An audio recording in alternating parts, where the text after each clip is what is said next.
হুট করেই যখন খুব ইচ্ছে করে ফ্রাইড রাইস খাওয়ার, কি আর করার, তাড়াহুড়া করে সব করে নিলাম। এখানে পেঁয়াজ আর মরিচটা ভেজে নিচ্ছি। আমি আগেই চালটা সেদ্ধ করে 80% সেদ্ধ করে রেখে দিয়েছি। আর ঘরের যে জিনিসগুলো ছিল সেগুলো দিয়ে আমি ফ্রাইড রাইসটা করছি। হ্যাঁ, আমি এখানে পাতাকপি এবং গাজর কুচিটা ভেজে নিচ্ছি, ভালো করে ভেজে নিতে হবে। একটু সটে করে নিচ্ছি আর কি, মানে অতিরিক্ত সিদ্ধ করতে হবে না। হ্যাঁ, মিডিয়াম একটু সিদ্ধ করে আমি এখন এর ভিতরে 2টা ডিম দিয়ে দিয়েছি। ইভেন আমার বাসায় ডিমও ছিল না সেদিন।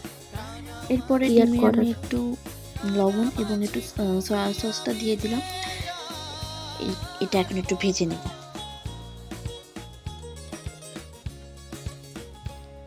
ভালো করে ভেজে নেওয়ার পরে আমি যে ভাতটা করে রেখেছিলাম সেটা দিয়ে দিব। এবার ভালো করে মিক্স করে নিতে হবে।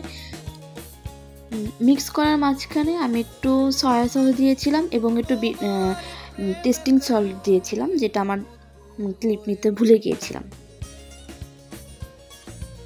যদিও অনেক আপুরা আমার থেকে ভালো রান্না করতে পারে, কিন্তু তারপর আমি আমার মতন করে শেয়ার করলাম। আসলে তাড়াহুড়ো করে রান্না করছি, জানি না কেমন হচ্ছে। যদিও খারাপ হয়ে থাকে কেউ কিছু মনে করবেন না, ঠিক আছে। এর মাঝে আমি ফ্রাইড রাইসটার সাথে সাথে আমি একটু চিকেন ফ্রাইও করে নিয়েছিলাম। এই হচ্ছে ফাইনাল লুক।